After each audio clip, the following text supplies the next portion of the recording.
안녕하세요. 천안에 사는 45세 여성입니다. 저는 30대일 때 40대가 오는 걸 막연히 무서워했던 사람입니다. 그런데 벌써 머지않아 50대를 앞두고 있는 지금은 이상하게 평온합니다. 아무래도 제가 평범하지 않은 파란만장한 삶을 살아서 그런가 봅니다. 오늘은 감히 어쩌면 저보다 인생 선배님들 앞에서 제가 그동안 살아온 제 인생 이야기 한번 털어놓으려 합니다. 오늘 제 사연 함께 들어주시고 아낌없는 응원과 여러분의 생각 많이 남겨주시면 정말 감사하겠습니다. 그럼 제가 많은 힘을 얻어갈 것 같습니다. 저는 남들보다 조금 늦은 나이에 결혼을 했습니다. 결혼을 늦게까지 못한 특별한 일이나 아픈 사정이랄 건 따로 없었습니다. 그냥 일하면서 바쁘게 살다 보니 남들 결혼할 때 못했고 정신 차려보니 제 옆에는 그렇다 할 짝이 없더라고요. 만약 과거로 돌아간다면 저는 사랑을 마음껏 할 것 같아요. 사랑하는 것도 짝을 만나는 것도 다 좋은 때가 있다고 생각하거든요. 남편은 제가 37살일 때 처음 아는 사람 소개로 만났습니다. 그는 39살이었고 저보다 2살 연상이었습니다. 30대 적정 나이를 넘어가면 아무래도 짝을 찾기가 쉽지 않잖아요. 주변에 일단 싱글인 사람이 별로 없는 건 둘째치고 나이가 있는 만큼 다들 보는 눈이 높아지니까요. 그런데 이상하게 남편과 저는 첫눈에 서로를 마음에 들어 했습니다. 첫 만남부터 좋았지만 아무래도 둘 다 40대를 바라보는 적지 않은 나이라 20대 때처럼 막 스파크가 튀고 불타오르는 연애를 한 건 아니었어요. 그 대신 저희는 굉장히 안정적이고 편안한 연애를 했습니다.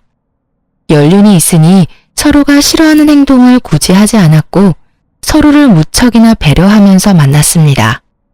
적어도 연애할 때까지는요.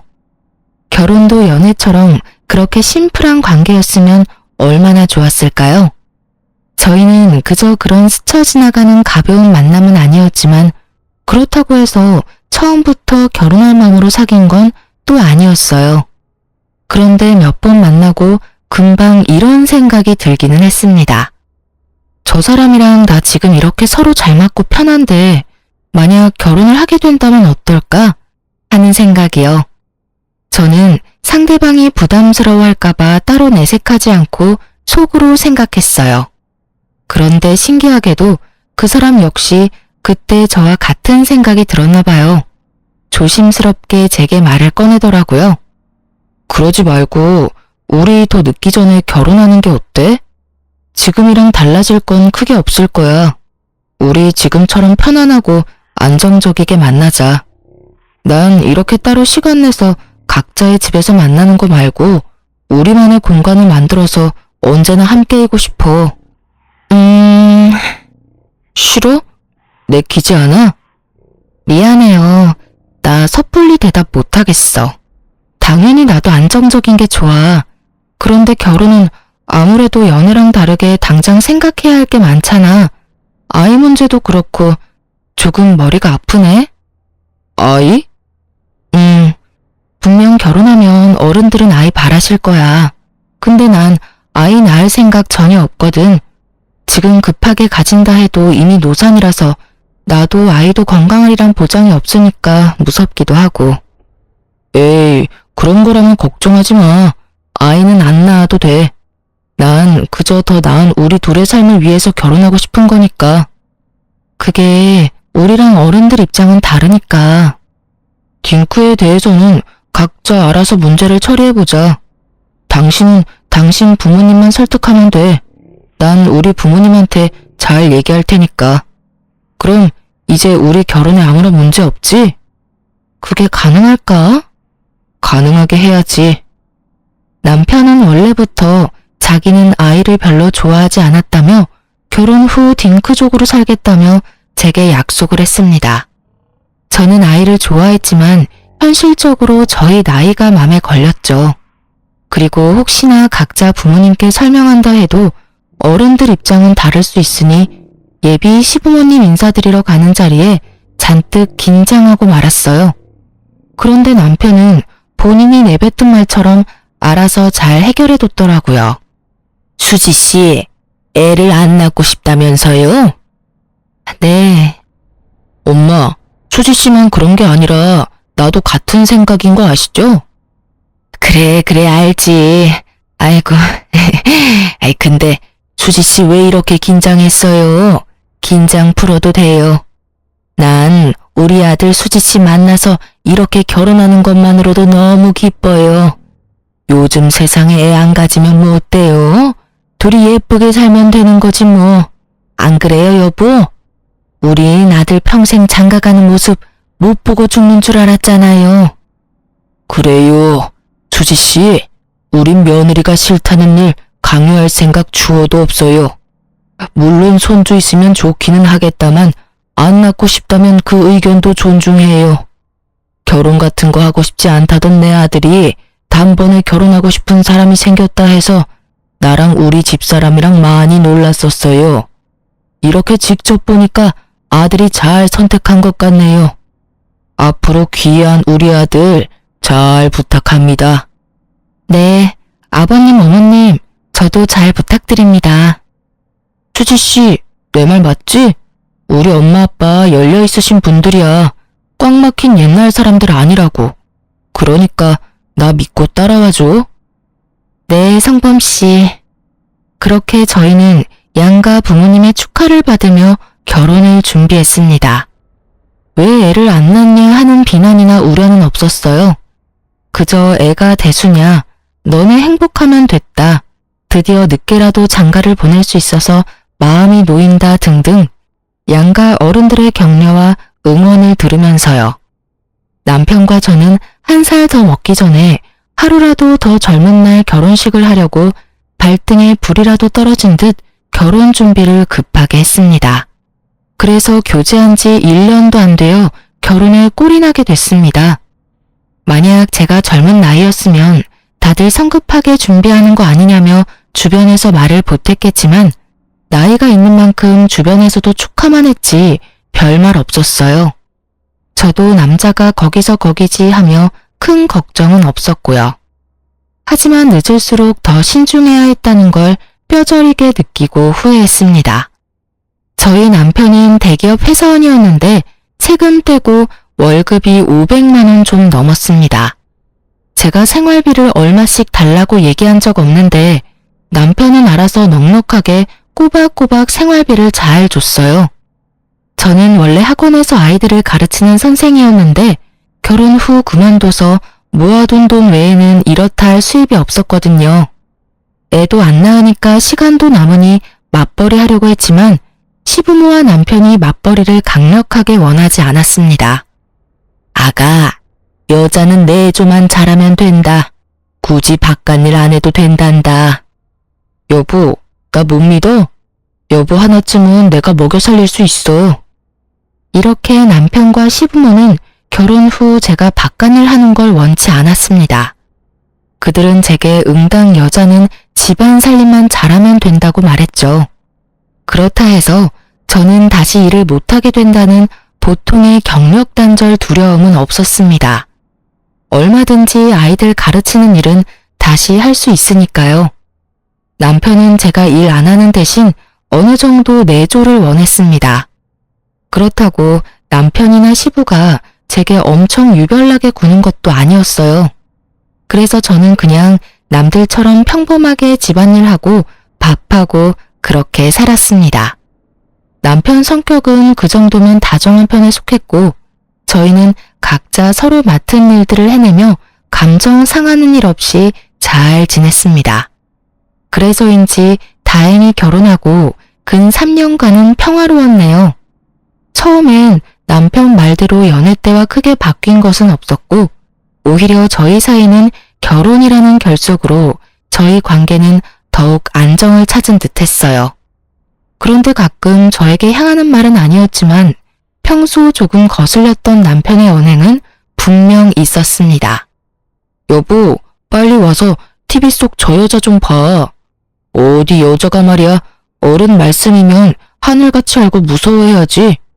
시부모한테 저 대드는 모양새 좀 봐. 정말 드세다. 그리고 어른들이 그러라면 군말 없이 알겠습니다. 해야지. 저 여자는 저럴 거면 결혼을 왜 한 거야? 난 처음부터 안 봐서 모르겠네. 저게 지금 무슨 상황인데? 보니까 저 며느리라는 여자가 시어머니 말을 죽어도 안 들어. 냉장고 정리 좀 해야겠다고 한마디 했다고 시어머니한테 간섭하지 말라는 거야. 아니 감히 하늘 같은 시부모님한테 말이야. 방송이잖아. 저런 거 다 대본이라더라.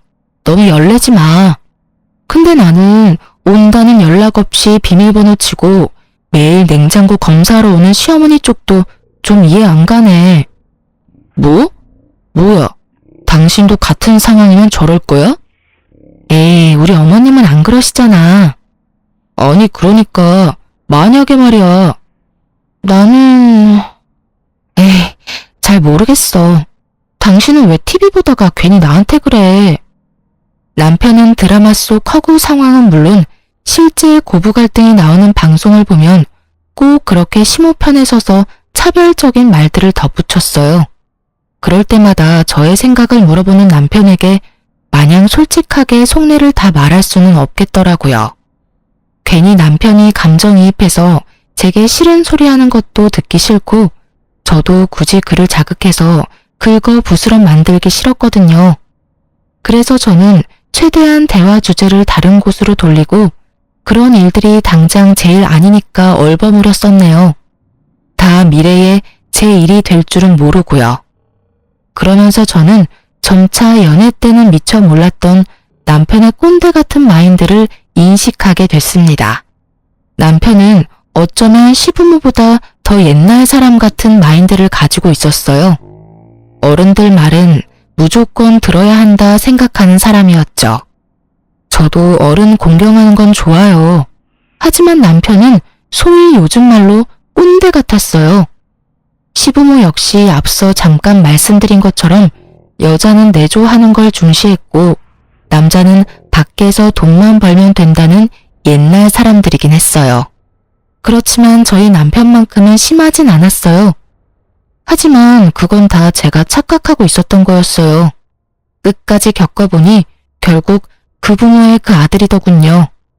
저는 보수적인 그들의 의견들을 완전히 모두 다 이해하는 건 아니었지만 항상 그러려니 했습니다.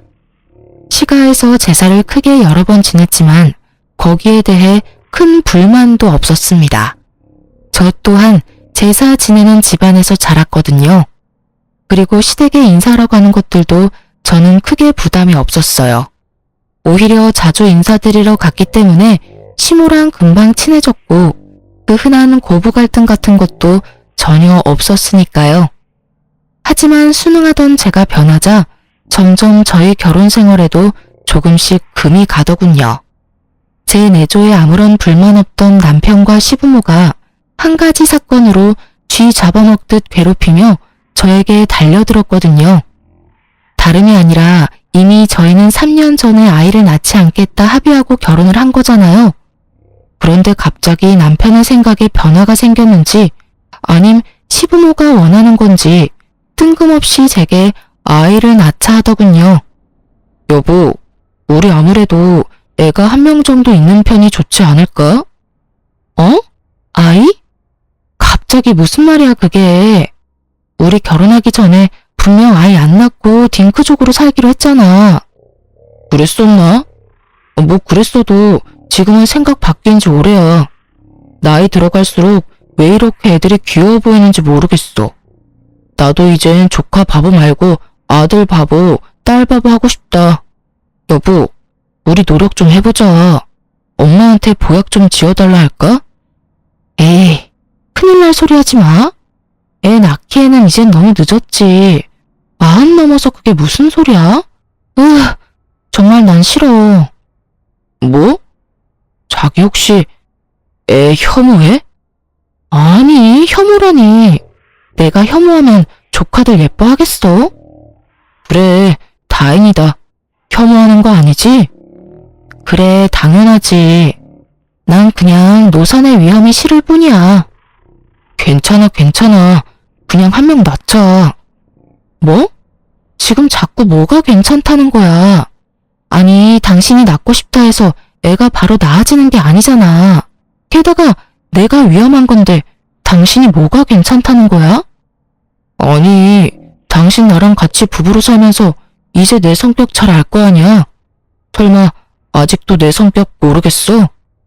다들 결혼 전에는 당연히 서로 듣고 싶은 말만 해주고 보기 좋은 모습만 보이려고 내숭부리잖아. 나도 그랬던 것뿐이야. 근데 이제 난 당장 아이가 필요해. 도대체 몇 번을 말하게 만들어? 여자라면 그런 리스크들을 감수하는 게 당연하잖아. 당신은 애가 뭐 물건이야?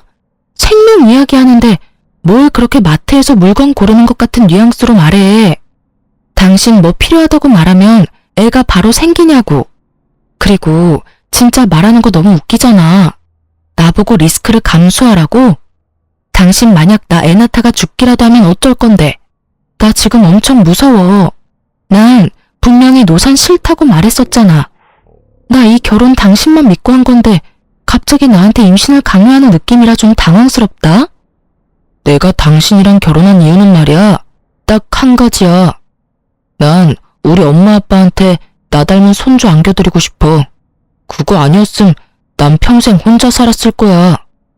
그게 다 무슨 소리야. 전엔 그런 말 나한테는 안 했었잖아. 그래, 거짓말 한 거지. 그렇게 내가 딩크하자고 밑밥 깔아놔야 당신이 거부감 없이 나랑 바로 결혼할 테니까. 뭐? 진짜 이기적이다. 어떻게 그런 거짓말을 해. 난 싫어. 절대 애 안 낳을 거야. 앞으로 나한테 그 어떤 기대도 하지 마. 당신 말 듣고 내가 딱 결심했어. 아이씨, 그럼 네가 우리 엄마한테 가서 말해봐. 애 안 낳을 거라 못 박으라고 네가 직접 말이야. 못하지? 못하겠지? 당신 정말 책임감 없다. 내가 알던 그 남자 어디 갔어? 아니, 그 반대야. 책임감이 있으니까 아이 낳자고 하는 거지.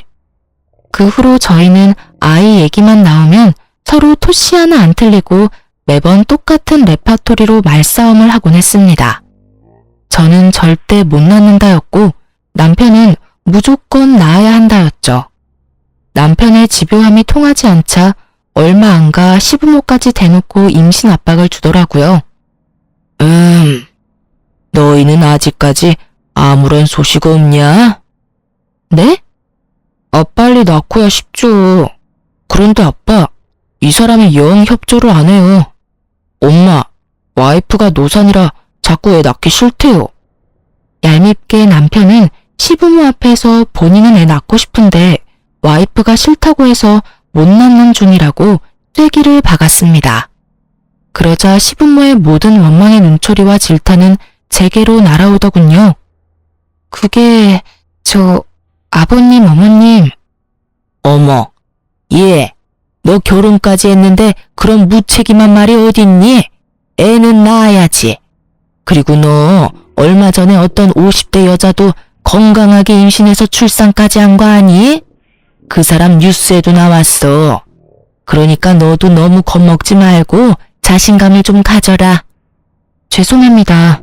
저희 애 안 낳아요.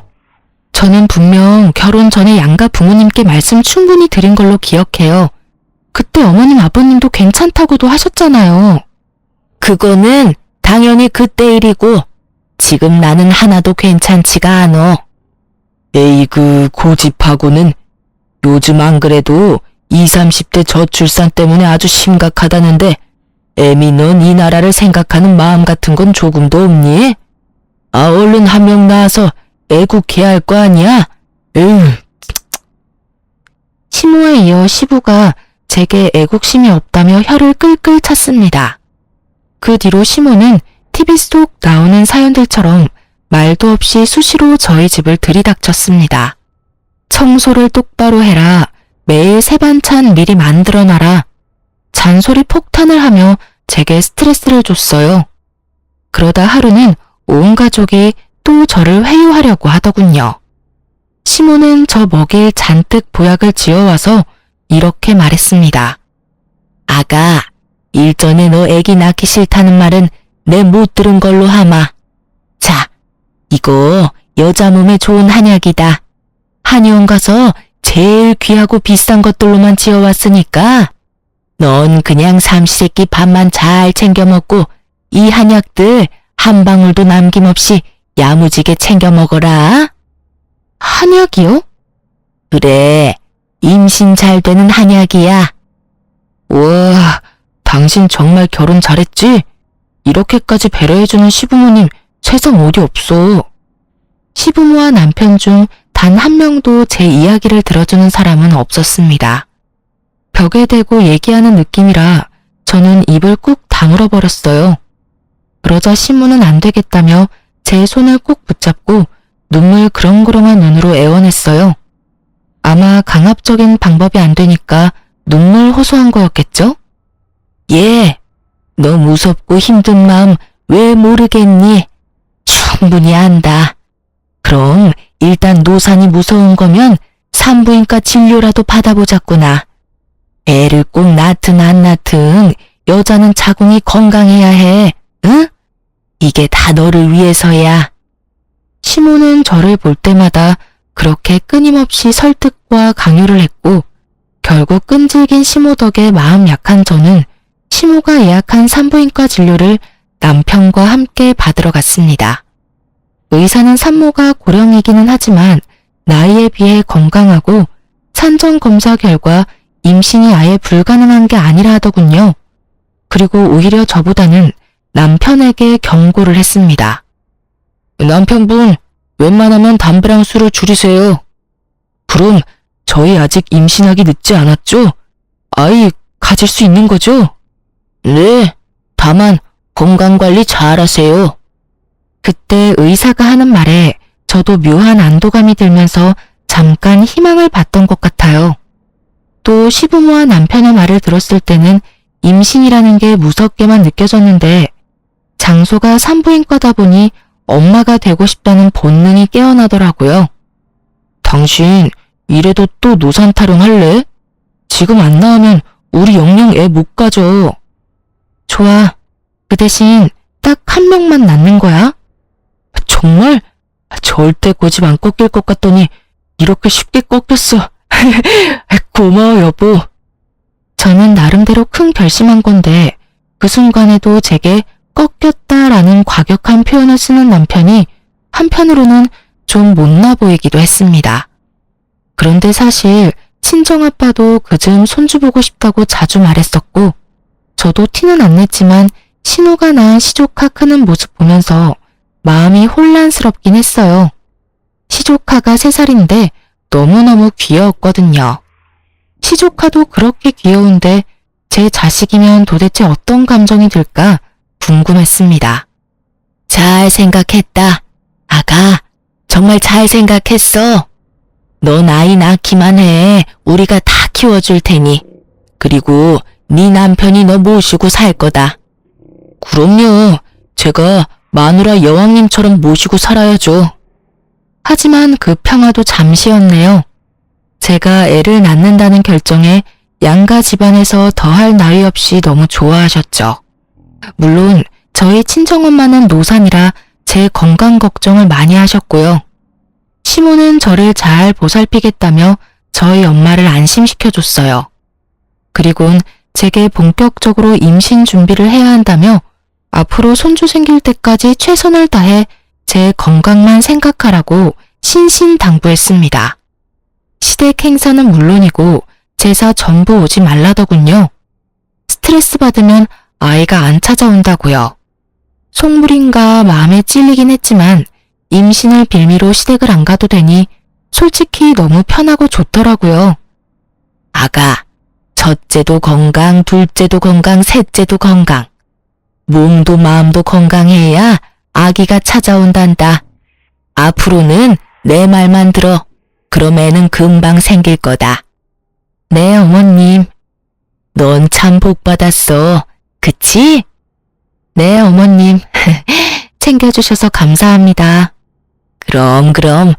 나 같은 시어머니 어디 없다. 그런데 시모는 점점 제 생활 모든 것을 컨트롤하려 했어요. 이유는 모르겠으나 가까운 국내 여행도 못 가게 했으니까요. 여행을 간다고? 안 된다. 부정 타. 네? 부정 탄다고요? 하지만 가까운 곳인데? 애 낳고도 충분히 여행 갈 수 있잖니. 얘, 임신이 쉬운 줄 아니? 지금부터 행동거지 똑바로 해야지. 저는 아직 임신도 안 했는데 시모는 도대체 뭔 생각으로 여행도 못 가게 할까? 의문이 쌓이기 시작했어요.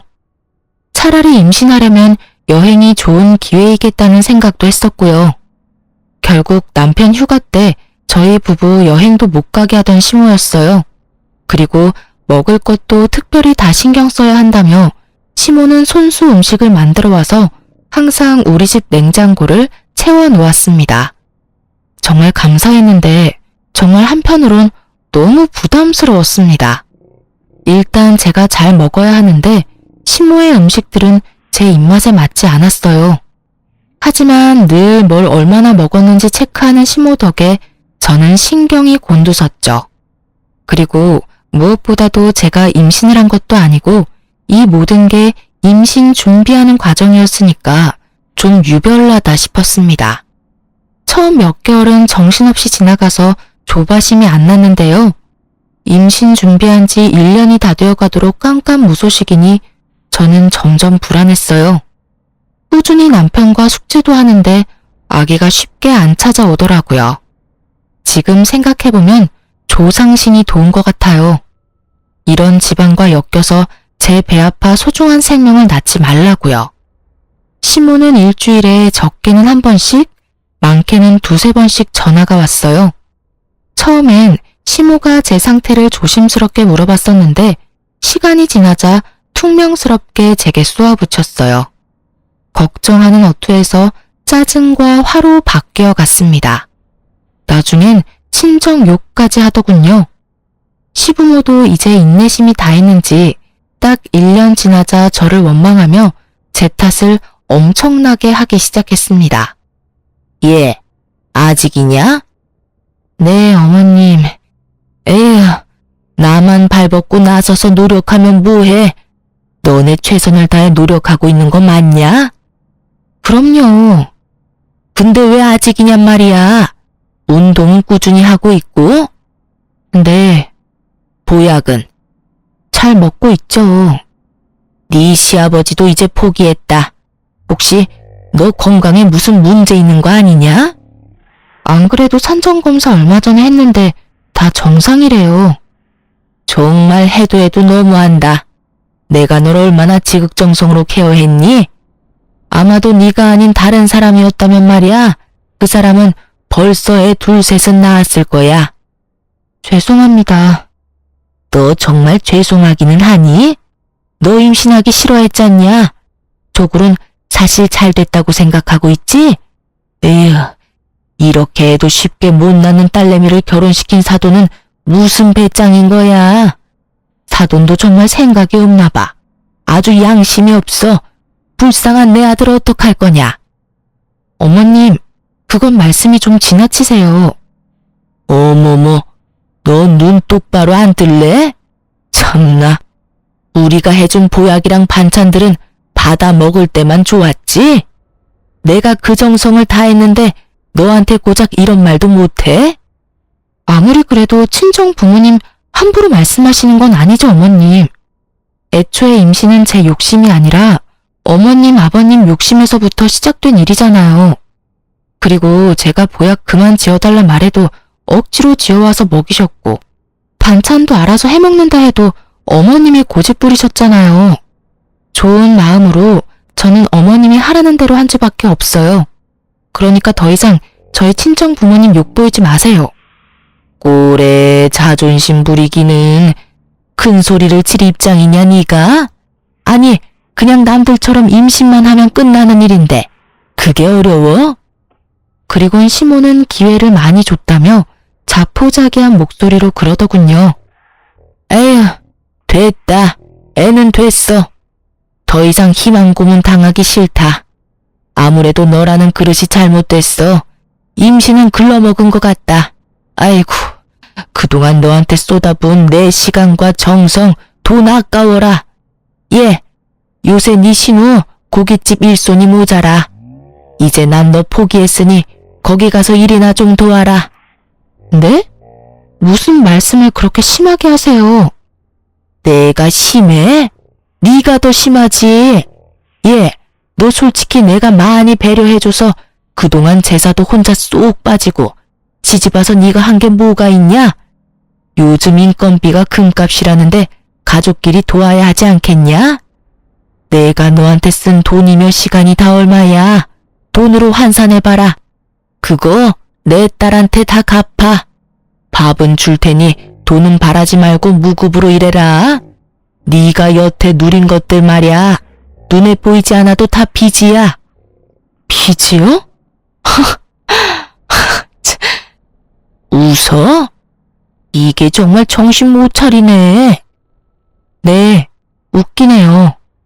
어머님 결국 이러시려고 애 낳기 싫다는 저 들들 볶으신 거였어요? 너 뭐라고 했냐 지금? 싫습니다. 저 아가씨 가게에서 노동하려고 이 결혼한 거 아니에요. 애초에 어머니한테는 제가 애 낳는 수단 그 이상도 그 이하도 아니었나요? 저는 그래도 한 가족이라 생각했어요. 참나 끝까지 자존심 부리네. 못하겠으면 당장 내 아들이랑 이혼해라. 이게 어디서 감히 받기만 하려 해? 고깃집 도와주는 게 뭐 어렵다고 정말. 시모가 친정을 들먹이며 선을 넘기 시작할 때 고민할 것도 없이 이 집안과 연을 끊어야겠다 마음먹었어요. 그날 저는 남편을 시댁에 끌고 가 당당하게 소리쳤어요. 저희 이혼하겠습니다. 애 안 낳기로 합의하고 결혼했는데 갑자기 애 낳으라고 온 식구가 강압적으로 난리치던 것도 억울하고요. 이젠 애 못 낳는다고 구박하는 거 더 이상 저도 못 참겠어요.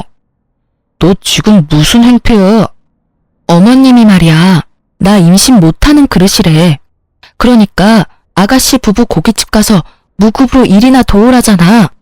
여태까지 내가 시가 식구들에게 빚만 졌으니까 몸으로 갚으라고. 그래서 그게 뭐? 진짜 이혼한다고 할 줄은 몰랐는지 시부모 꽤 당황하더라고요. 하지만 시부모나 남편이나 끝까지 절 무시했습니다. 그래, 이혼하자. 엄마 말이 다 맞는 말이구만. 뭐? 너도 끝까지 참 쓰레기구나. 처음부터 나 속여서 결혼한 거 보면 답 나온다. 저런 부모 밑에서 뭘 배웠겠니? 뭐? 근데 이게? 남편이 제게 달려들자 시부모는 더럽게 엮이지 말라면서 그를 말리더군요. 집도 우리 아들이 했고 해온 거 없는 넌 그냥 그대로 몸만 나가면 된다. 아니요. 제가 해온 혼수는 다 가져가야죠. 에휴, 독한 것. 저는 결혼 전에 해온 혼수를 이삿짐 센터 통해서 전부 친정에 옮겼습니다.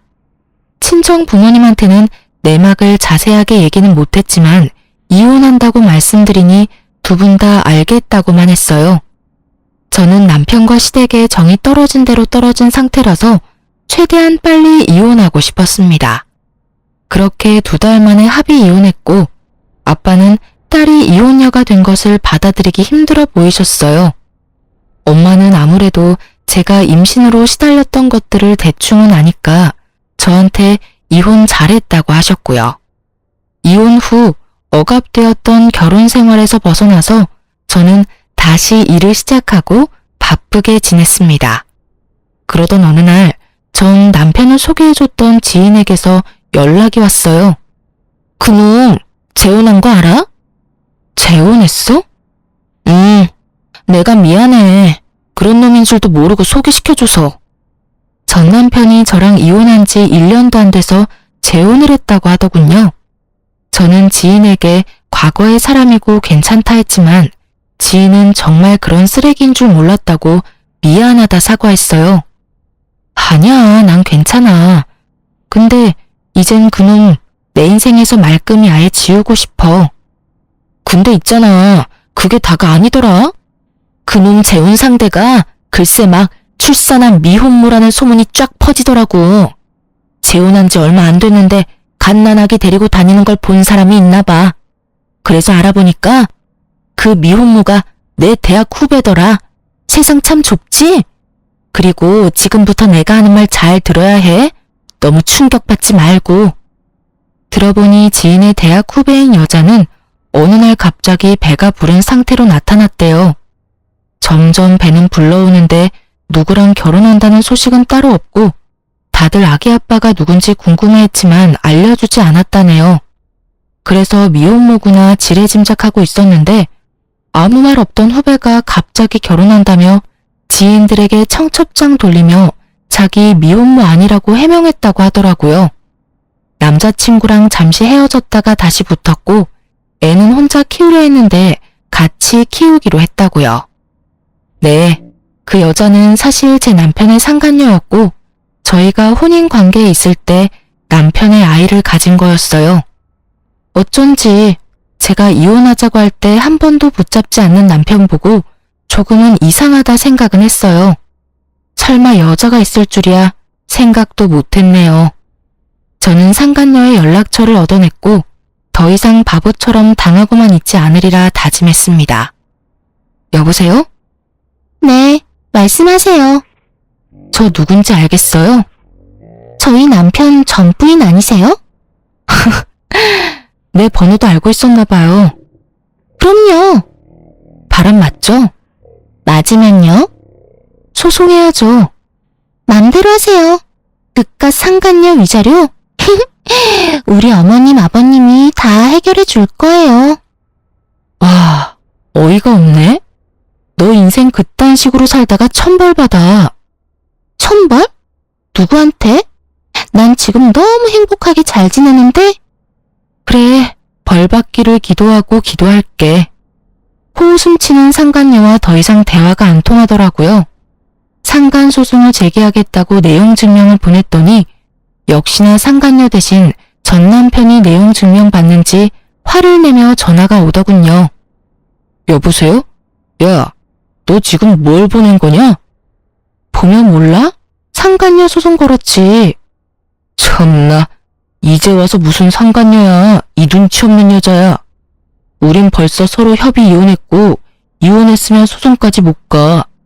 너 나 재혼했다는 소식 듣고 많이 배 아팠나 보다. 아니, 너는 그 고생을 해도 못 낳았는데 난 이렇게 쉽게 아빠가 돼서 부럽기라도 해? 혹시 질투? 질투 같은 소리 하고 있네. 알려면 좀 똑바로 알던가. 우리 이혼한 지 1년도 안 됐어. 상간녀가 임신한 사실 하나만으로 당신의 외도 사실은 입증이 된 거야. 외도 사실 알게 된 지 3년까지 상간소송 가능한데 이건 몰랐어? 그럼 좀 조용히 재혼하지 그랬어. 아주 떠들썩하게 해놓고 내가 모르길 바라는 게 이상하지. 나 이제 한 아이의 아빠고 그 사람이 이제 내 와이프야. 남의 가정 파탄내지 말고 차라리 합의를 하자. 그래, 지금 가정은 얼마나 갈지 내가 응원하면서 지켜볼게. 한 번 바람 피운 놈이 두 번은 못할까. 넌 절대 인간 못 돼. 전 남편은 그렇게 10살 어린 상간녀 대신 제게 합의금 1,000만 원을 보내줬습니다. 차라리 외도 사실을 제가 처음부터 알았으면 모르겠는데 이렇게 뒤늦게 알고 이혼 다 하고 다시 소송까지 가는 게 번거롭더라고요. 그래서 저는 1,000만 원 받고 깔끔하게 털어냈다고 생각했어요. 전 남편은 제게 돈을 보내고 지긋지긋하다며 다신 연락할 일 없었으면 좋겠다더군요. 그렇게 3년이라는 세월이 흘렀고 최근에 모르는 번호로 전화가 자주 왔어요. 너무 집요하게 오길래 한 번 받았는데 잊고 지냈던 전 남편이라는 작자였어요. 여보세요? 누구세요? 당신이야? 당신 맞아? 아, 지가 연락하지 말라고 하더니 이렇게 먼저 연락하는 경우는 뭘까? 우리가 연락해서 정리해야 할 게 뭐가 아직 남았니? 당신 맞구나. 번호 안 바꿨네. 우리 다시 합칠래? 당신도 나한테 마음이 아예 없진 않지? 뭐? 지금 혹시 만나는 사람 있어? 미쳤냐? 술 취했어? 나 만나는 사람 따로 있어. 지금 무슨 소름 끼치는 개소리야 한밤중에. 거짓말. 없지? 아직 남자 없는 거 맞지? 나 너랑 헤어진 뒤로 당신 계속 생각나더라. 우리 애 가지려고 서로 최선을 다했었잖아. 난 우리가 지금도 충분히 가능성 있다고 생각하거든. 뭐? 우리? 우리 같은 소리 하네. 그리고 뭐 나랑 헤어지고 바로 재혼했으면서 입에 침이나 바르고 거짓말해. 시부모한테 미움받을 때 나 몰라라 하고 와이프 버린 게 누군데? 왜? 상간녀 아니 네 와이프가 바람이라도 났니? 그게 말이야. 나도 이럴 줄 정말 몰랐어. 사실 애가 이제 4살이야. 근데 내 얼굴이 하나도 없는 거야.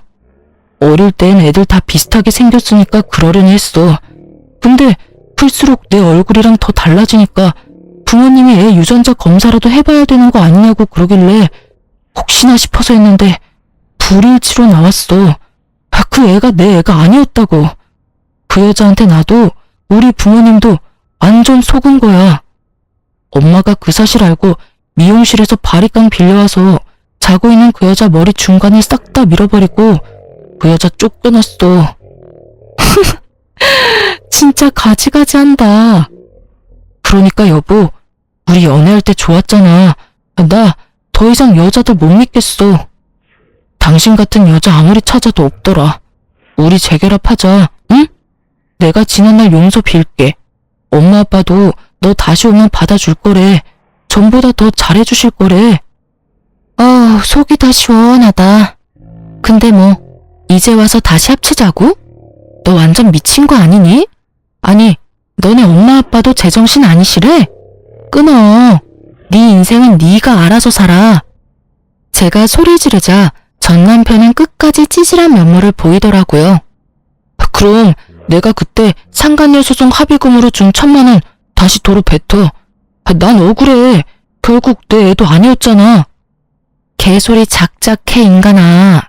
그 애가 네 애가 아니라도 나랑 결혼 생활 중에 네가 외도했다는 사실이 없어지는 게 아니거든? 지금이라도 다시 변호사 고용해서 시시비비 가려볼까? 어? 너 왜 이렇게 거칠어졌니? 내가 알던 여자 맞아? 너네 집에서 호구처럼 조용히 살다가 내가 깨달은 바가 많거든. 조만간 만나서 이야기하자. 이렇게 전화로 할 게 아니라. 찾아오거나 만나달라고 한 번만 더 짓거리면 그 길로 변호사 사무실 찾아갈 거야. 네가 그때 준 합의금 1,000만 원으로 말이야. 야!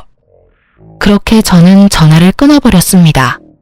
더 이상 말장난하며 놀아나고 싶지 않았으니까요. 그렇게 끝나는 줄 알았는데 이번엔 친정집 앞까지 전시모가 찾아왔더라고요.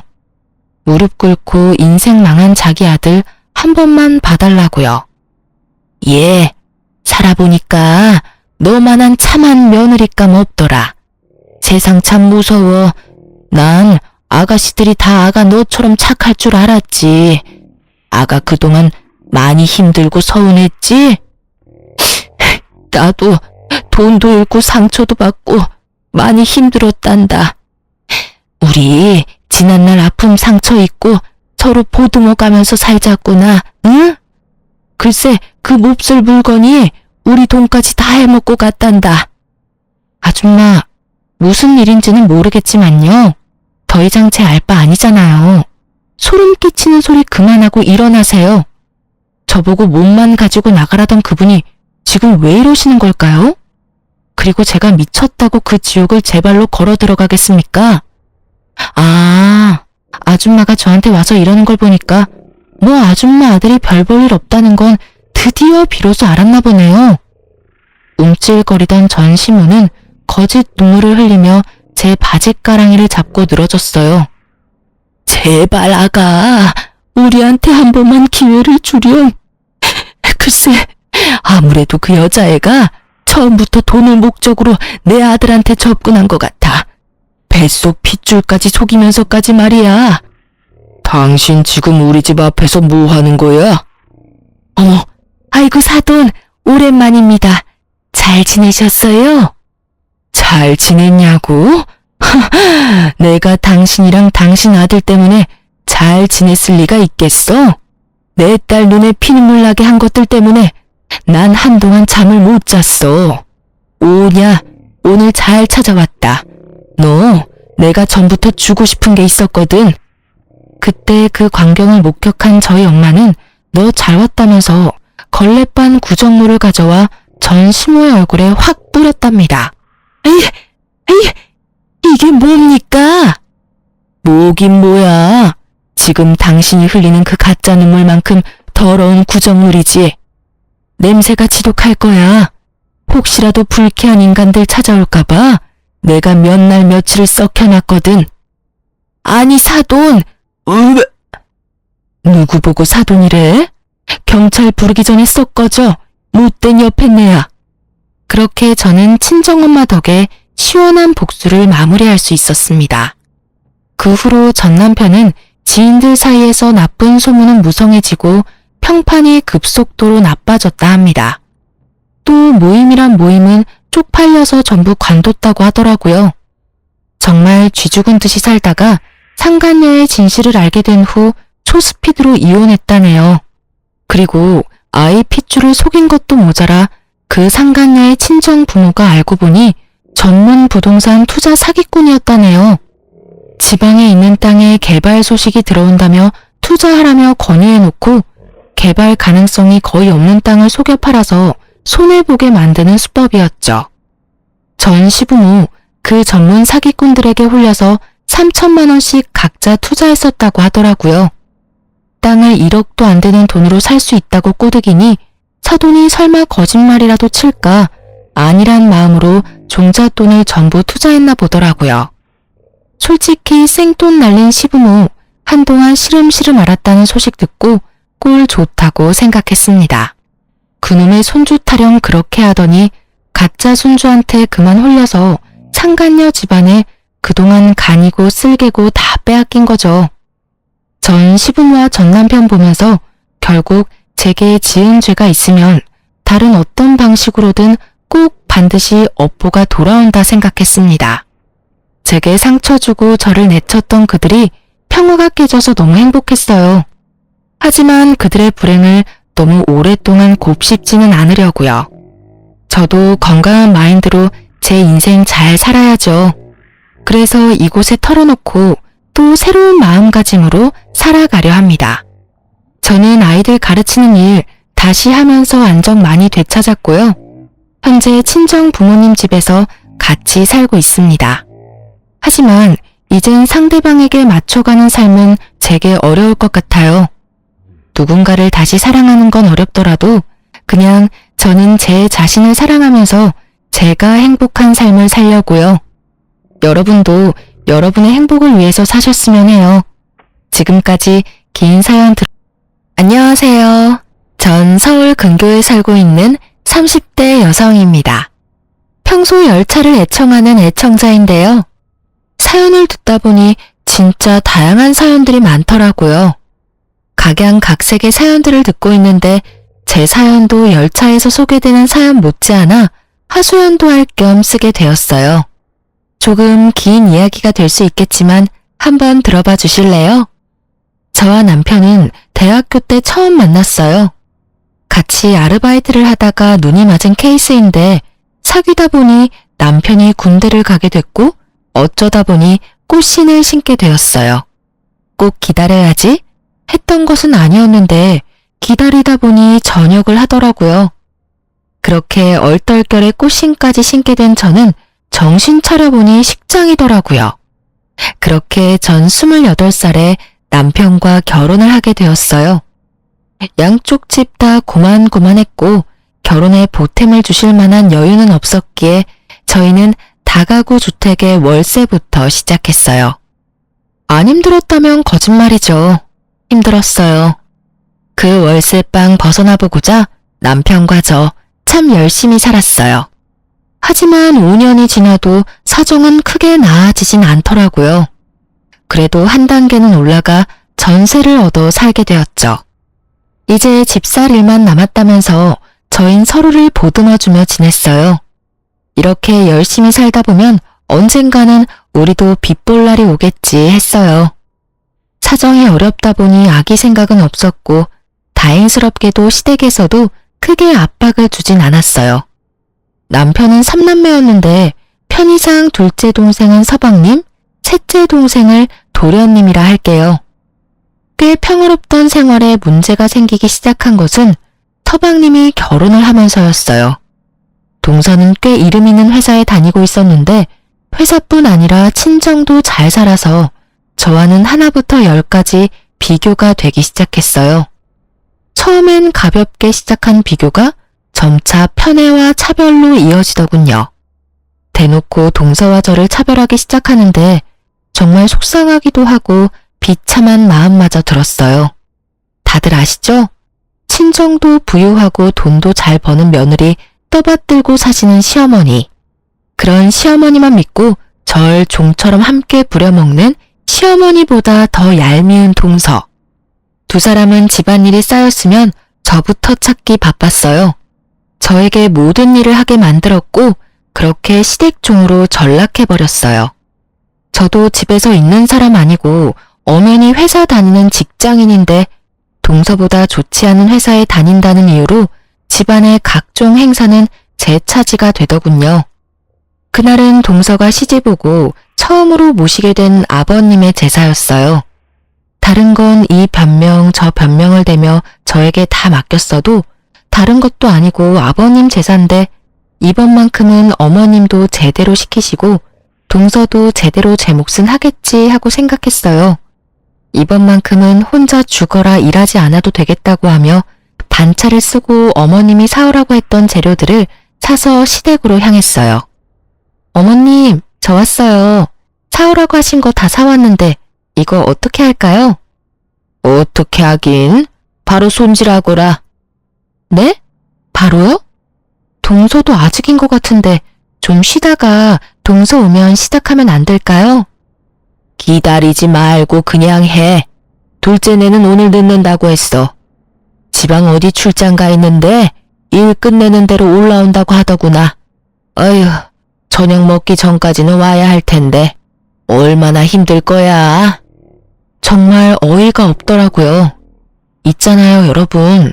저는 아버님 첫 제사 때 어머님 강요로 회사 연차까지 쓰고 아침부터 시댁에 와서 하루 종일 일만 했었어요. 그것도 처음부터 혼자 할 버릇해야 손에 익는다며 저 혼자 다 했었다고요.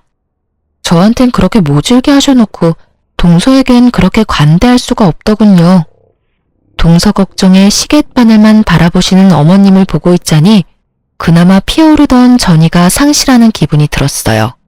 전 그저 입을 꾹 다물고 제사 음식을 준비했죠. 첫째야, 대충 다 했으면 나머진 저녁 먹고 하자꾸나. 다들 올 시간 됐으니 저녁부터 차리렴. 이런 날은 한 끼 정도는 시켜 드셔도 될 텐데 전쟁터와 다름없는 주방을 보고서도 느끼는 점이 없으신지 굳이 또 저녁을 차리라고 하시더라고요. 지금까진 힘들긴 했어도 이런 기분까진 들지 않았는데 이제 동서도 있는데 혼자 이러고 있으려니 더 짜증이 솟구쳤어요.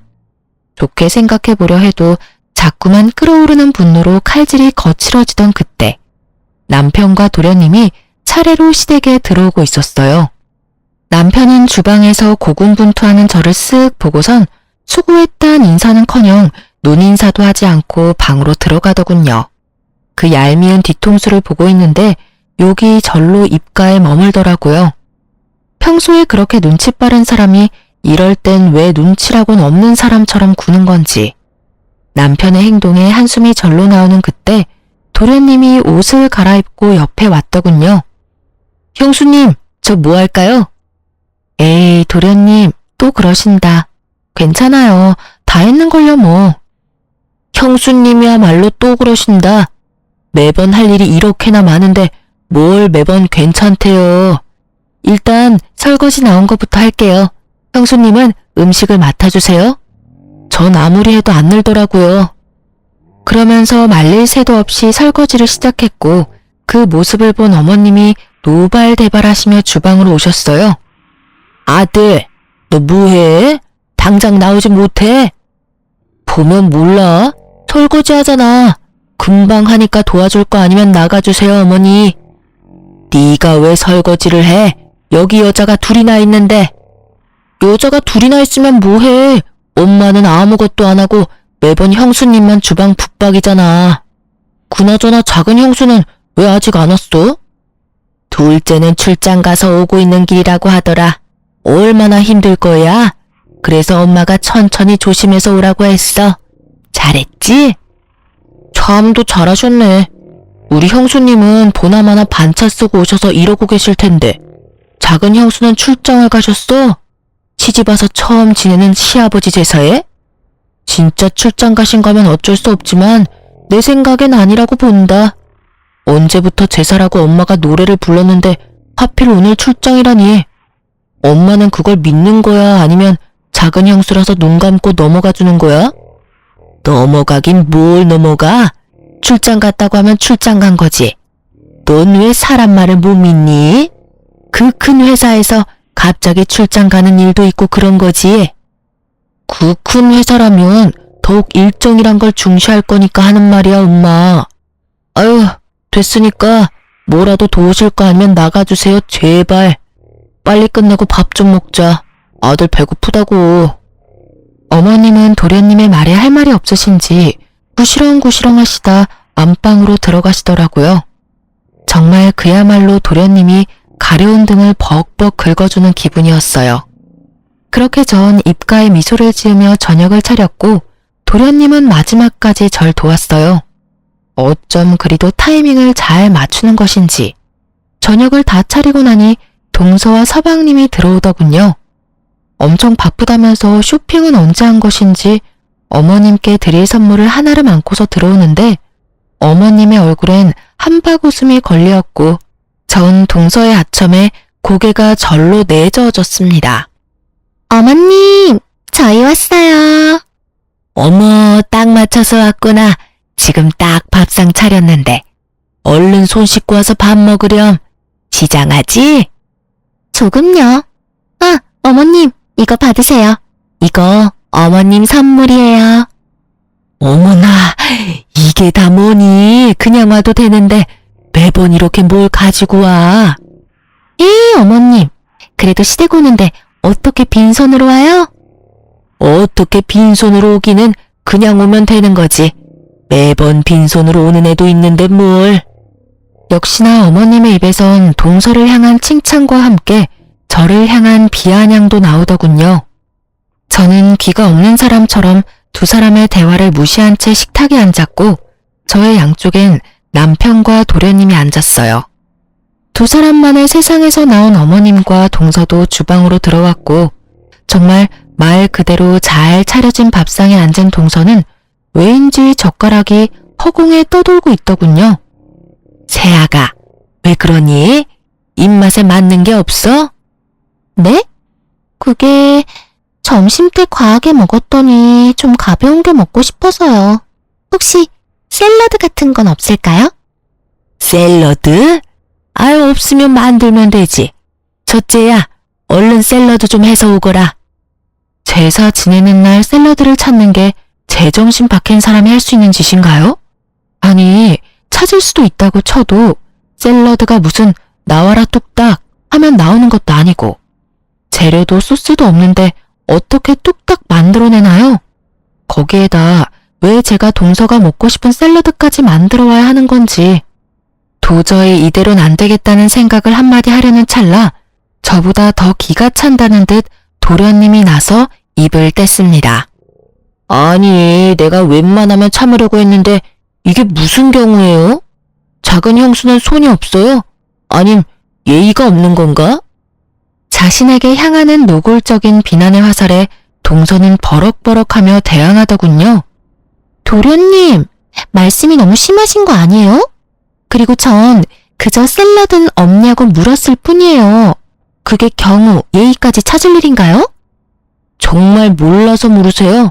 생각 같아선 와, 진짜 개어이가 없다는 말이 나오려다 그것도 많이 순화해서 한 말인데. 뭐라고요? 내가 작은 형수 뻔뻔하신 건 진작 알고 있었지만 이 정도일지는 몰랐네요. 아버지 제사인 것 뻔히 알면서 출장 일정 잡은 것도 어이가 없는데 큰 형수가 기껏 차린 밥상에서 샐러드나 찾고 있는 꼴을 보자니 작은 형수 인격이 딱 보이네요. 이런 걸 보고 이런 말을 한다죠? 얼굴에 철판 잘 깔려있다. 뭐 이런. 도련님! 동서의 언성이 높아지자 어머님이 큰 싸움 나겠다 싶었는지 급하게 제지하고 나서더군요. 그만들 하렴. 첫째 넌 왜 샐러드를 준비 안 해서 왜 이 분란을 만드니? 샐러드 같은 건 네가 센스 있게 진작 준비했어야지. 넌 맏며느리라는 애가 그렇게 센스가 없어? 정말 어이가 없더군요. 이때껏 단 한 번도 샐러드 드시는 꼴을 본 적이 없는데 제가 어떤 센스를 발휘했어야 샐러드를 준비할 수가 있었을까요? 이번에야말로 제가 한마디를 해야 하는 상황 같더군요. 어머님, 제가 시집 온 지 5년이 지났어요. 그동안에 단 한 번도 샐러드를 찾으신 적이 없는데 제가 무슨 수로 샐러드를 준비하겠어요? 그러지 않아요? 그리고 동서, 샐러드가 먹고 싶으면 동서가 직접 사서 와. 없는 거 뻔히 알면서 찾지 말고. 동서 때문에 기껏 고생은 고생대로 하고 욕은 욕대로 먹고 이게 뭐야? 너 지금 나 들으라고 하는 말이니? 내가 언제 너한테 욕을 했다고 그러니? 아, 그렇죠? 600원 다 하셨는데. 전 꼭 욕 한 바가지는 먹은 기분이라 저도 모르게 말이 그렇게 나왔네요. 너 정말 웃기는 애구나. 내가 너한테 뭘 어떻게 했다고 이렇게 기분 나쁜 티를 팍팍 내고 있니? 물으시니까 말씀드려볼게요. 어머님, 저 시집와서 아버님 첫 제사 때 일 바빠서 연차 못 낸다고 하니까 뭐라고 하셨는지 기억은 나세요? 그딴 식으로 할 거면 회사 때려치우라고 하시면서 화내셨죠? 어머님 그러시는 바람에 저 승진이 달린 프로젝트까지 포기하면서 연차 내고 와서 제사 음식 만들었어요. 그것도 저 혼자서 다요. 그런데 동서한테 어떻게 하셨어요? 저한테 하셨던 거랑은 달라도 너무 다르시잖아요. 그리고 동서도 그래. 나 동서가 이름도 없는 작은 회사 다닌다고 해도 회사 일 바쁘다면 굳이 나처럼 무리하면서까지 오라고 할 생각 추호도 없어. 어차피 혼자 하던 일이니까. 그런데 있잖아. 최소한 사람의 염치라는 건 있어야지. 이 시간에 와서 차려준 밥상에 숟가락만 얹는 처지에 있을 리 없는 샐러드나 찾는 건 동서도 좀 아니라고 생각하지 않아? 제 말에 어머님은 할 말이 없으신지 어버버 하고 계셨고 동서는 얼굴을 붉히며 고개를 숙이더군요. 숙임의 의미가 반성보단 분노에 가까웠지만 그 콧대 높던 동서의 정수리를 보고 있자니 좀 통쾌하긴 했어요. 분위기가 이러하자 서방님은 화제를 돌리더군요. 아유, 형수님, 제가 대신 사과드릴게요. 죄송해요. 기분 푸세요. 아참 형, 이사할 수도 있다며? 어떻게 하기로 했어? 결정은 했어? 아직 고민 중이야. 대출을 끼자니 이자 부담이 너무 클 것 같고 그렇다고 계속 살던 집에 살자니 그것도 아닌 것 같고 저울바닥에 집은 이렇게나 많은데 왜 내 집은 없는 건지. 에휴. 그 당시 저흰 이사를 해야 하나 말아야 하나 무리를 해서라도 집을 사야 하나 말아야 하나 고민하던 중이었는데 서방님이 하필 집 이야기로 화제를 돌렸고 듣고 있던 동서가 그만 말실수하고 말았어요. 저희 부부는 굳이 알아서 좋을 것 없는 사실을 알게 된 것이었죠. 그래도 집 사서 이사하시는 게 좋지 않을까요? 저희 집값 또 올랐어요. 당장은 이자 부담이 되더라도 일단 사시는 게 더 이득일 것 같은데. 매번 이사하는 비용도 장난 아니잖아요. 그렇지 않아요, 형님? 그렇게 생각하면 그렇긴 한데 그래도 대출 금액이 워낙 크니 고민스럽긴 해. 그나저나 집값 또 올랐어? 저번에도 올랐다고 하더니. 좋겠다. 그 집 결혼할 때 산 집이지? 네. 어머님께서 장만해 주셨잖아요. 잠깐만. 지금 동선의 집을 어머님이 해주신 거라고? 네. 아, 형님 모르셨어요? 전 당연히 아시는 줄 알았는데. 어머, 저 실수한 걸까요? 그런 기분 아세요? 뒤통수를 크게 한 대 맞은 기분. 앞서 말씀드렸다시피 저흰 월세집에서 시작했습니다. 월세집에서 시작했다고 해서 큰 불만은 없었어요. 양쪽 집 다 도와줄 여력이 되지 않았으니 어쩔 수 없다고 생각했으니까요. 아니, 도와주실 수 있다고 한들 도와주고 말고를 결정하시는 것은 부모님들의 몫이니까요. 그런데요, 여러분, 저 지난 5년 동안 그야말로 시댁 일이라면 도맡아서 다 해왔어요. 동서가 시집오고 난 뒤에도 마찬가지이고요. 그놈의 빌어먹을 맏며느리 타령을 하시며 종처럼 부려먹으셨으면서 저희가 집 때문에 돈 때문에 고민할 때는 말 한마디 없으셨던 분이 어머님이세요. 그랬던 어머님께서 동선에 집을 사주셨다니 섭섭할 만도 하다고 생각하지 않으신가요? 남편 역시 저와 생각이 같은지 섭섭한 기색을 감추지 못하고 있더라고요. 도련님 역시 놀란 듯 토끼 눈을 하고 있더니 이내 고개를 내저었고 어머님, 서방님, 동서는 남편과 저의 눈치를 살피기 바쁘더군요. 침묵은 길어졌고 그 침묵을 깬 건 다름 아닌 어머님의 헛기침이었어요. 너희 너무 섭섭하게 생각하지 말아라. 너희가 결혼할 때는 알다시피 도와줄 형편이 안 됐어. 그런데 너희도 알지? 시골에 작은 땅 있던 거. 그게 둘째네 결혼할 때 개발된다고 땅값이 엄청나게 올랐지. 그래서 처분해서 둘째네 집 해준 거야. 너희 때야 없어서 못 해줬지만 둘째 때야 타이밍 좋게 돈이 생겼으니 도와주는 게 당연한 거 아니겠니? 그렇긴 하지만 섭섭한 마음이 드는 건 어쩔 수 없네요, 어머님. 섭섭? 내가 이런 말까지 안 하려고 했는데 너랑 둘째랑 같니? 넌 시집 올 때 몸뚱이 하나 덜렁 가지고 왔고 둘째는 갖출 거 다 갖춰서 왔다. 그러니 나도 받은 대로 해주는 건 당연한 거 아니니? 몸뚱이 하나 덜렁 왔다뇨, 어머님. 저희 결혼할 때 이 사람 장남 노릇하느라 집에 돈이란 돈은 다 가져다 줘서 모은 돈 하나 없었어요.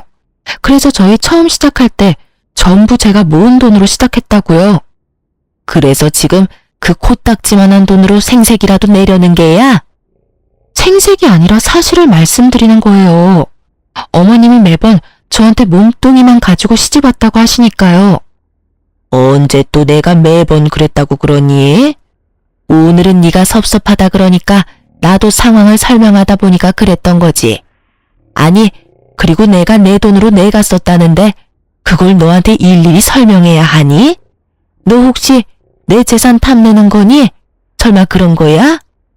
난 네가 그렇게까지 욕심 많은 애인 줄 꿈에도 몰랐구나. 탐내다뇨. 그런 뜻 아닌 거 잘 아시잖아요. 절 그렇게도 모르세요, 어머님? 글쎄, 난 잘 모르겠구나.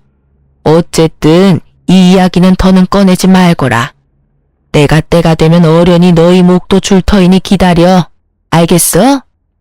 할 말이 없더군요. 한순간에 전 어머님께 있는지도 몰랐던 재산이나 탐내던 며느리가 되었고 오해는 풀지도 못한 채 마음의 섭섭함만 남았습니다. 그날 밤 집으로 돌아와 멍하니 있으니 남편이 말하더군요. 여보, 기분 많이 상했지? 내 기분도 이런데 당신은 오죽하겠어. 그렇지 뭐. 당신도 섭섭했지? 섭섭하긴 했는데 생각해보니까 어머니 말씀도 틀린 말이 없더라고. 본인 돈으로 본인이 도와주겠다는데 우리가 뭐라고 간섭하겠어. 그냥 지금처럼 우리 힘으로 이뤄가면서 열심히 살자.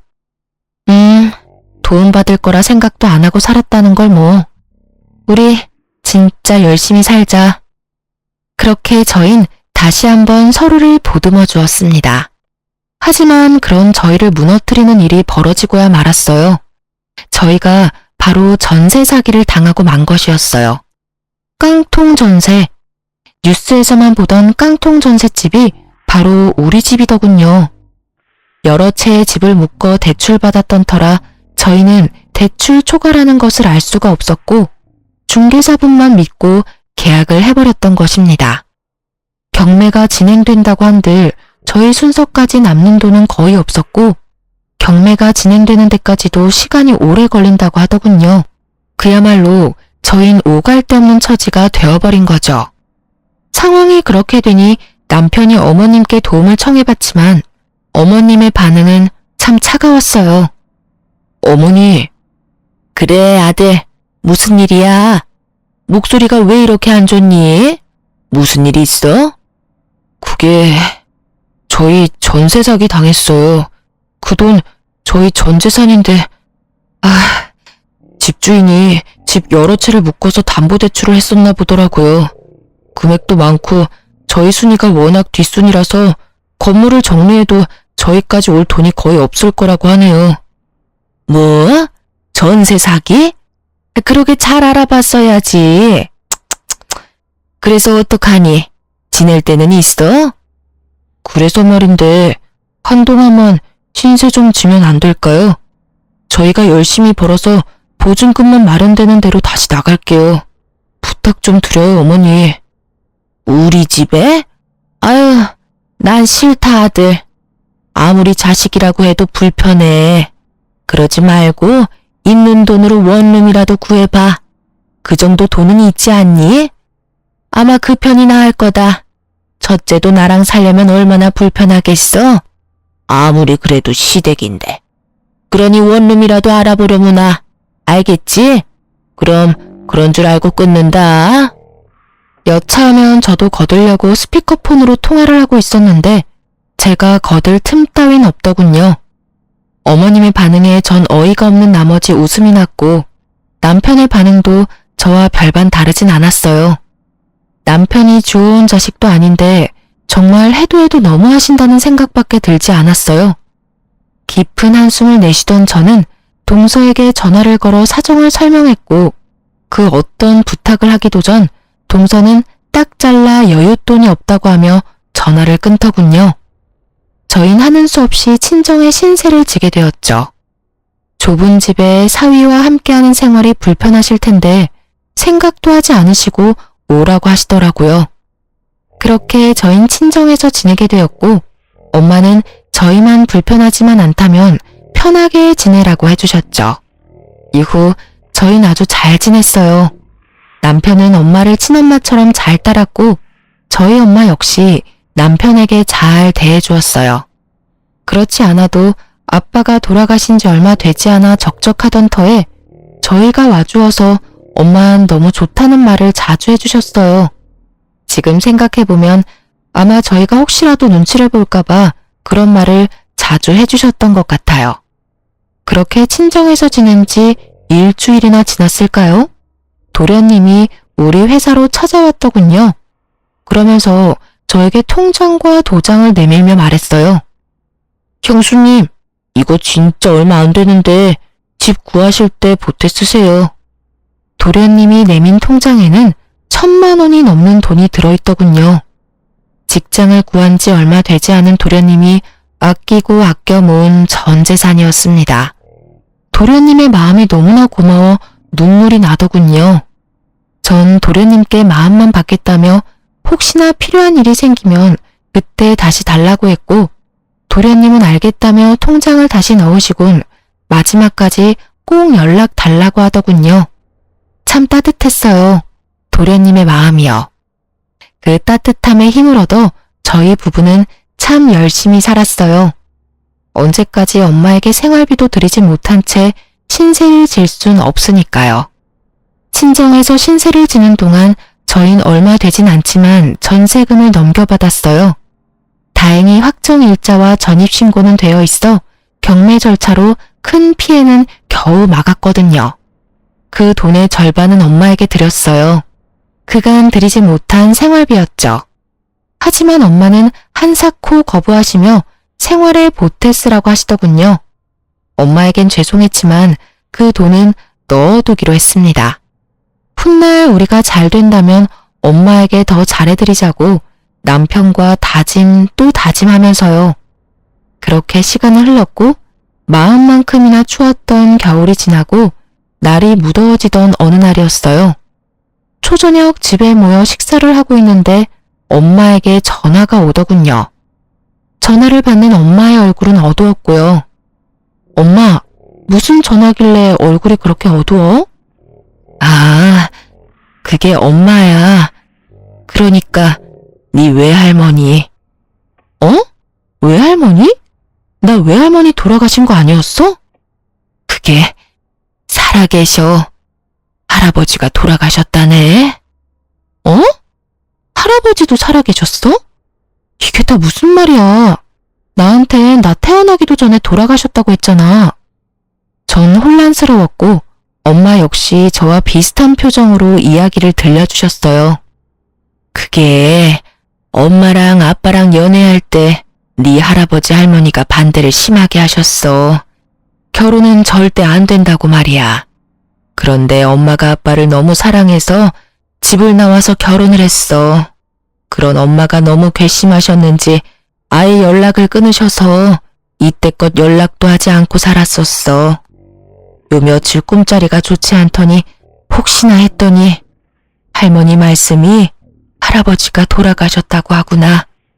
나이도 있으셨고 지병 때문에 돌아가셨대.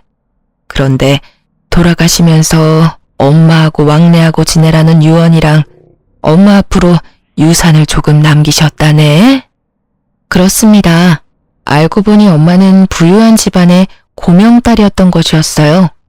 찢어지게 가난하던 아빠를 만나 첫눈에 사랑에 빠진 엄마는 자신에게 주어졌던 모든 것을 포기하고 아빠를 선택했고 그 선택에 지금까지 후회가 없었다고 하시더군요. 그날 엄마와 전 생전 처음 외할머니 댁에 갔고 그곳에서 엄마와 똑같이 생긴 할머니와 삼촌 세 분을 만났어요. 막내딸에게 물려준 유산은 생각보다 너무나도 큰 액수였고 엄마의 오빠들은 그것은 당연한 엄마의 몫이라며 흔쾌히 유산 상속을 승낙했다고 합니다. 그렇게 엄마는 수십 년 만에 가족을 찾았고 덩달아 남편과 저의 처지도 한순간에 달라졌어요. 그야말로 돈 걱정이 사라져버렸습니다. 엄마는 자신의 명의로 저희에게 당장 살 집을 마련해 주셨어요. 이런 저희의 소식은 남편을 통해 시댁에도 전해졌고 그날부터 시댁 식구들이 저를 대하는 태도가 180도 달라지더군요. 어머님의 말투가 전과는 다르게 상냥해지셨고 동서 또한 집안 행사 때 연차까지 쓰고 와서 시댁 일을 함께 했어요. 든든한 뒷배가 생기니 시댁 생활도 할만하더라고요. 다들 이렇게 스스로 나서서 일을 분담해 주니까요. 하지만 그 할만한 시댁살이도 그리 길지 않았어요. 다들 저에게 잘 대해준 이유가 있었으니까요. 그 인간 같지도 않은 것들이 속내를 드러내기 시작한 건 가을이 지날 무렵이었어요. 주말에 다 함께 모인 식사 자리에서 슬슬 말을 꺼내기 시작하더군요. 처음 입을 연 건 다름 아닌 어머님이었습니다. 저에게 말을 꺼냈다간 단칼에 거절당할 것을 알았는지 남편에게 말을 붙이더군요. 저기 도훈아, 부탁이 있는데 말이다. 네, 어머니, 말씀해보세요. 무슨 일 있으세요? 그게 둘째네가 둘 다 회사를 그만둔다고 하는구나. 사업이 하고 싶은가 봐. 네? 그게 사실이야? 사실이에요, 재수씨. 둘 다 직장 좋은데 갑자기 왜 사업 바람이 불었대. 다시 잘 생각해봐. 친구들 보니까 퇴직금에 집 담보대출까지 내서 사업들 하던데 잘 되는 꼴을 본 적이 없어. 다들 직장 생활을 하던 그때가 그립다고 하더라니까. 그러니까 너랑 재수씨도 잘 생각해. 결혼한 이래에 남편의 입에선 가장 바른 말이 흘러나왔고 남편의 말을 듣고 있던 동서가 말했어요. 저희 충분히 오랜 시간 고민하고 내린 결정이에요. 그래서 말인데 저희 사업에 투자 좀 해주시면 안 될까요? 들어보니 형님 친정에 엄청 큰 돈 생기셨다고 하던데 두 분께서 사돈 어르신께 잘 말씀드려주시면 안 될까요? 제 돈도 아니고 친정엄마의 돈을 빌려달라도 아니고 투자하라뇨.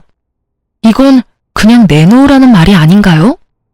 무리한 요구를 하는 세 사람보다 더 어이가 없는 것은 남편이었어요. 단칼에 거절해야 할 상황에 고민하고 있더라고요.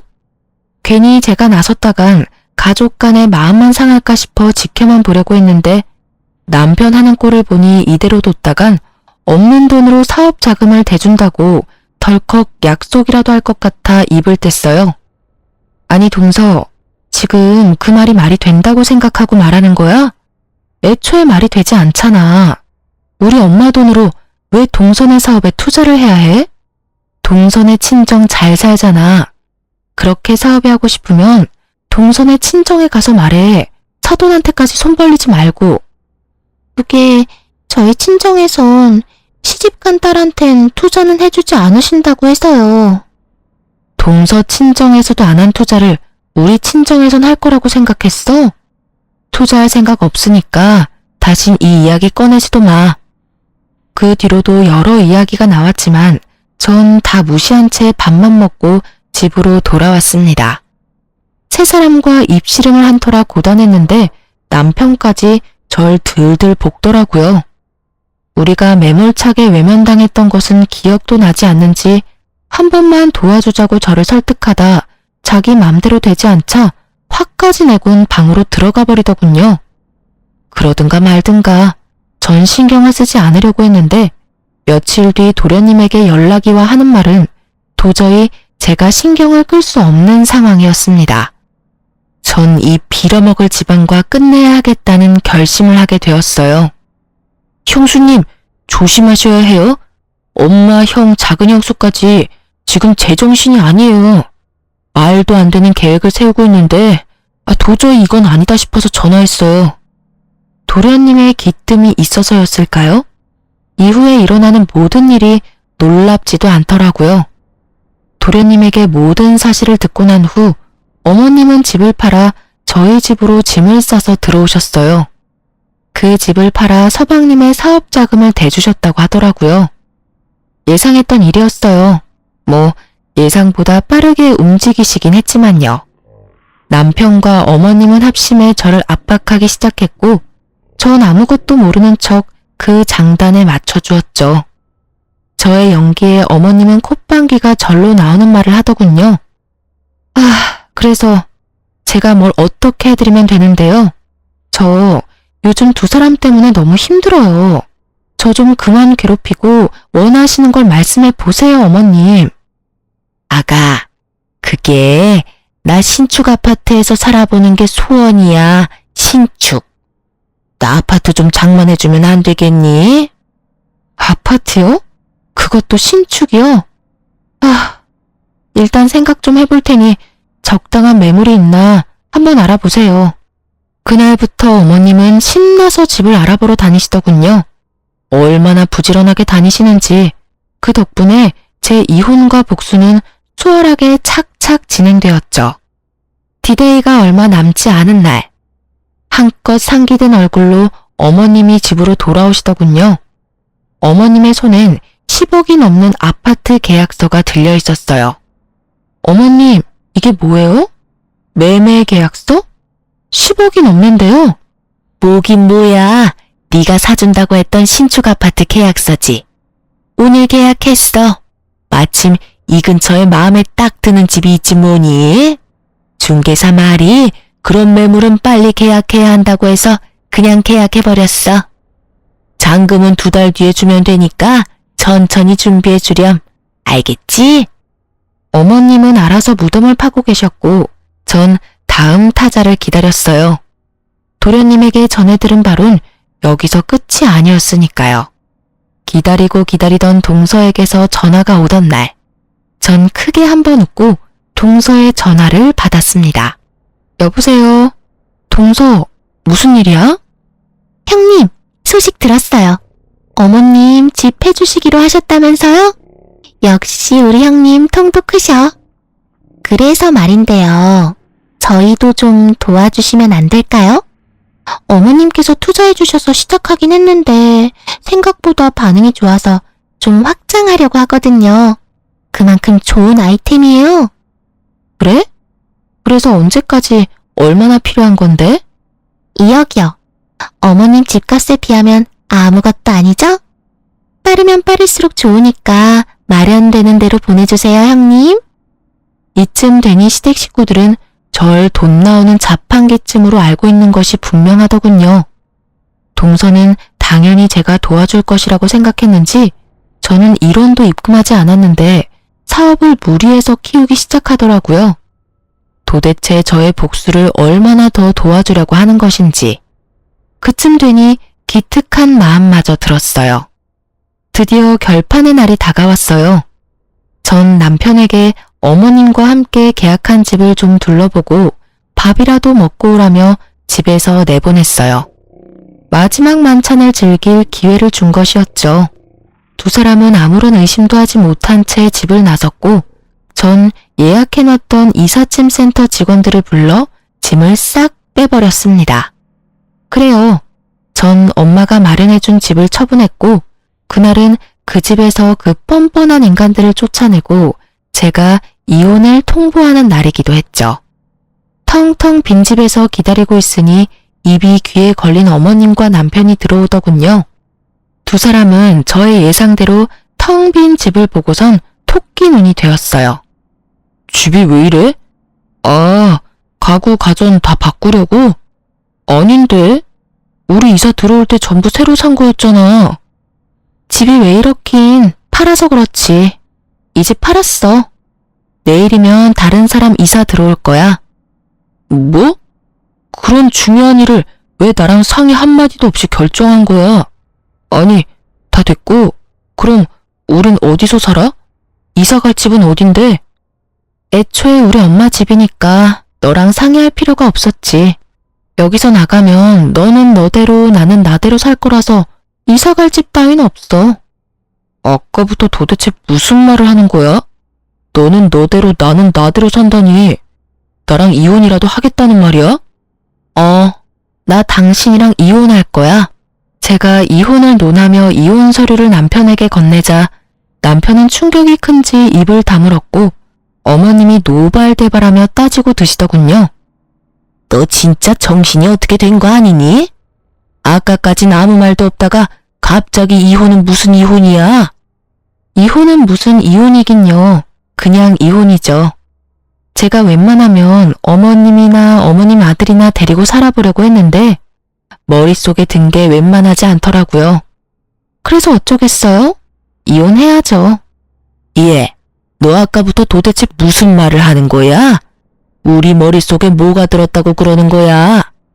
답답해서 미치기 직전인 어머님과 아직도 혼이 나가 있는 남편을 위해 저는 대답 대신 도련님께 전해받은 녹음 파일을 틀었습니다. 두 사람을 기다리는 동안 심심해서 편집해 놓은 터라 엑기스만 남은 편집본이었죠. 시작은 어머님이었어요. 아유, 그런 걱정은 하지도 마라. 일단 밀고 들어가면 자기가 어쩌겠어? 그래도 내가 시어머니인데 쫓아내기야 하겠어? 그러니 내 걱정은 하지도 마. 일단 이 집 판돈 줄 테니 너흰 계획 중인 사업이나 진행하려무나. 그래도 어머님, 형님네서 같이 사시려면 불편하지 않으시겠어요? 불편해도 뭐 어쩌겠어. 그리고 오래 살 것도 아닌데 뭐. 적당히 구슬려서 집 이야기 꺼낸 다음에 어영부영할 때 집 계약부터 해버리면 돼.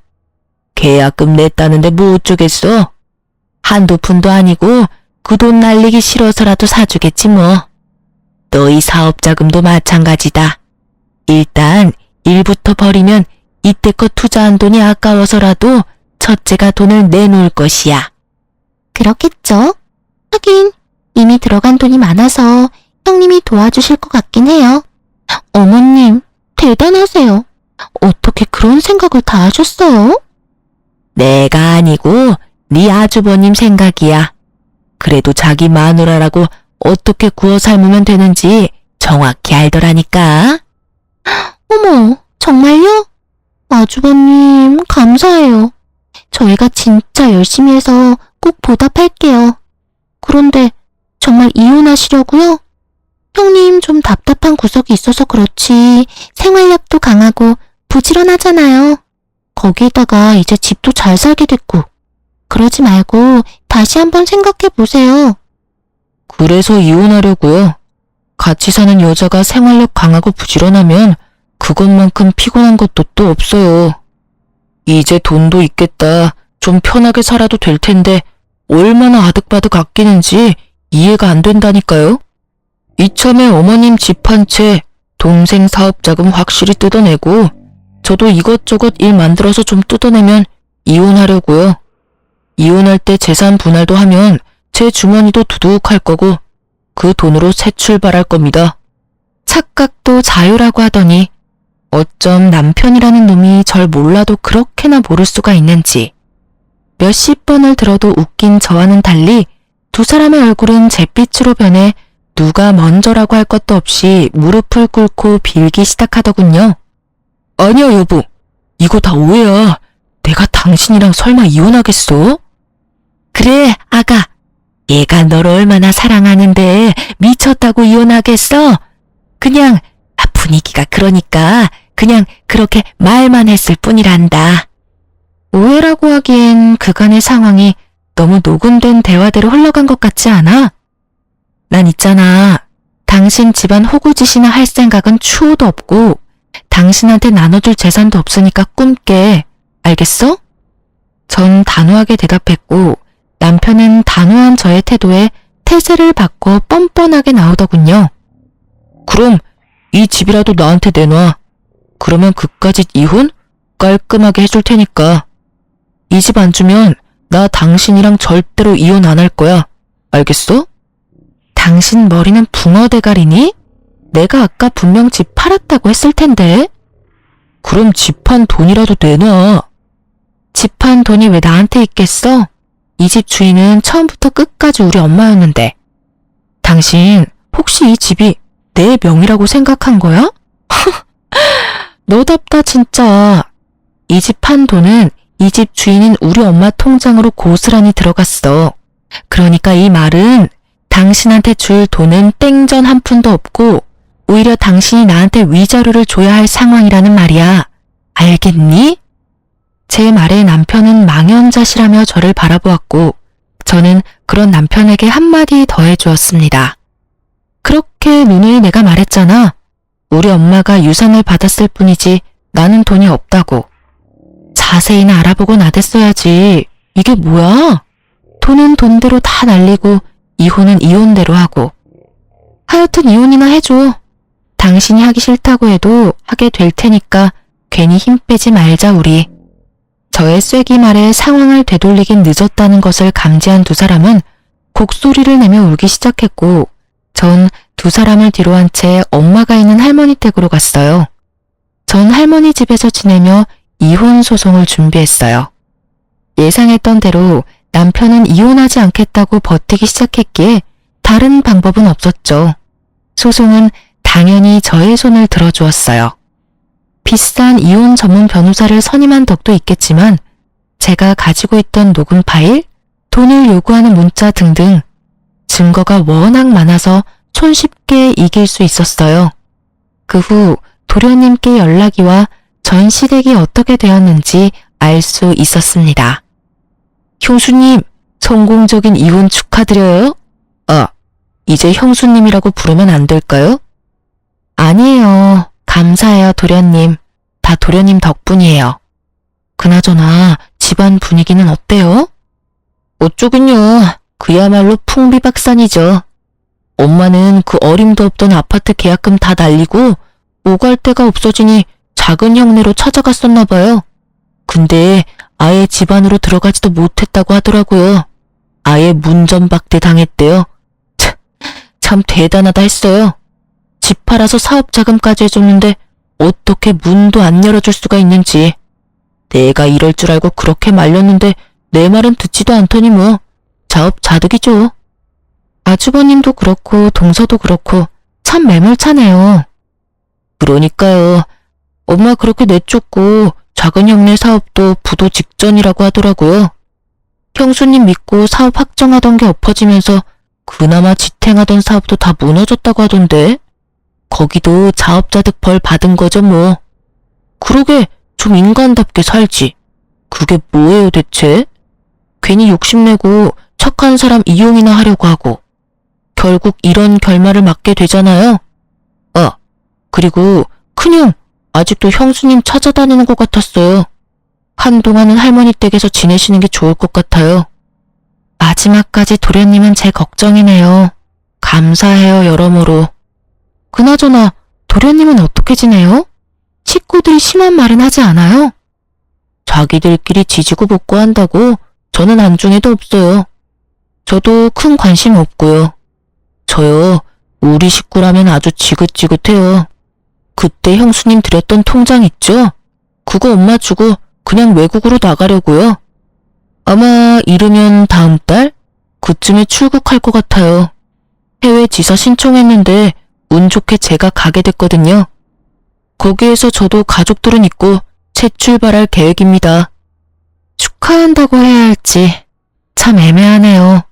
그래도 축하해야겠죠? 그럼요.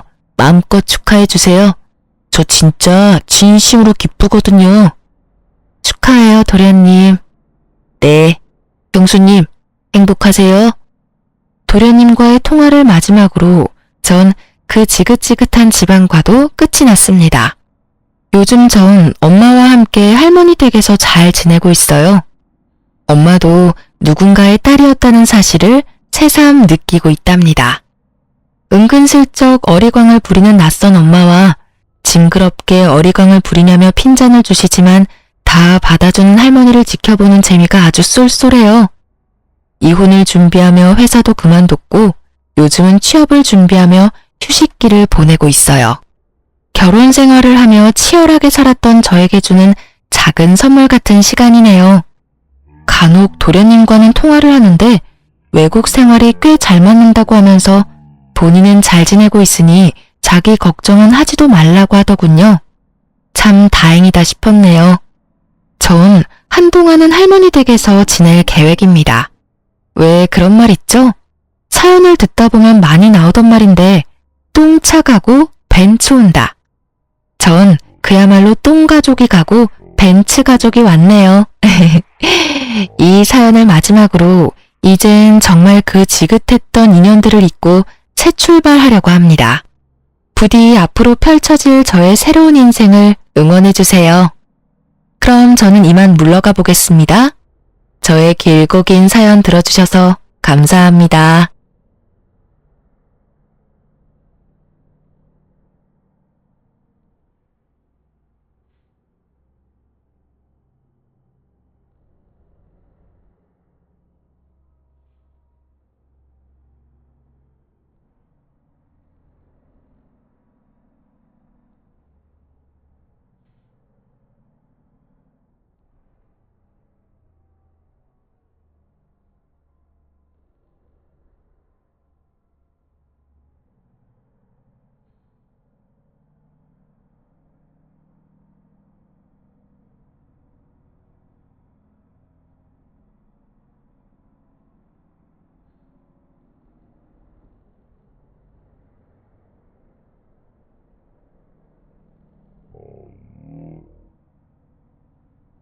Yes,